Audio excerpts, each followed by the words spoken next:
देहिया में तनिको हमरा जान नइखे, अब दिल में हमरा कोनो अरमान नइखे। मुस्कुराए खातिर तो दिन भर मुस्कुरातनी, लेकिन चेहरा पर असली मुस्कान नइखे। प्रेजेंटेड बाय विदेशी लाल एंटरटेनमेंट।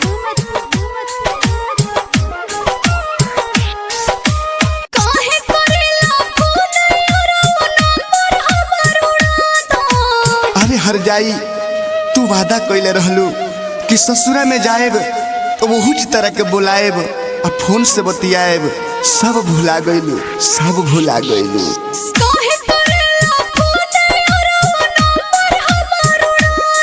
दिन रात रोइले जहर अपना देवरे से भेजा दो। अब बात न करबू हमरा से तो तू ही मुआ दो।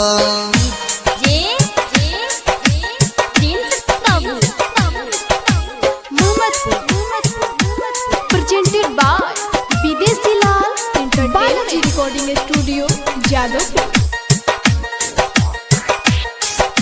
जान जाई मोर भतर जानू मार के हमके मुआ दे हो। जन्म जन्म के कहल वादा कैसे आज भुला दी हो। क्रिया खा के कहो तानी फोन करबो तो मर जाइबो। तोहरा कुछु कहर से पहले हम ही कुछु कर जाइबो। हो गइल शादी सुना यारो हमरा के तू भुला दा। अरे कैसे भुला जाई हम तहरा के। अरे तोहरा के हम जन्म जन्म तक प्यार करे के वादा कइले बनी, तारा संगे जिए मरे के वादा कइले बनी। वो हम कैसे भूल जाई, कैसे भूल जाई। हो गइल शादी सुना यारो हमरा के तू भुला दा। दिन रात रोइले जहर अपना देवरे से भेजा दो। अब बात न करबू हमरा से तो तू ही मुआ दो।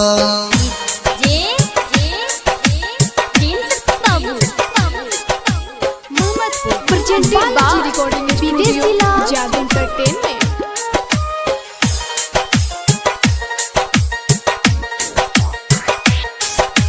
कसहो पियवा के समझा के घर बसवले पानी हो।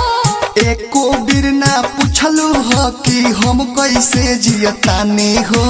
तू अपन घर बसाला हमरो के अब जिए दो। दुर्गेश बेदर्दी से जहर भेजा दो, जहर अब तो पिए दो। याद विदेशी कसहो अपना दिलवा के समझा दो।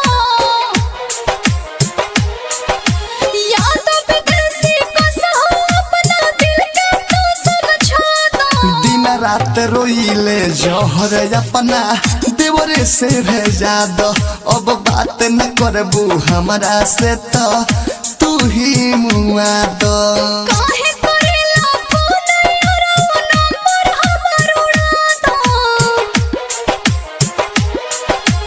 काहे करेला फोन यारो नंबर हमर उड़ा दो। दिन रात रोइले जहर अपना देवरे से भेजा दो। अब बात न करबू हमरा से तो तू ही मुआ दो। Balaji recording studio Jadavpur.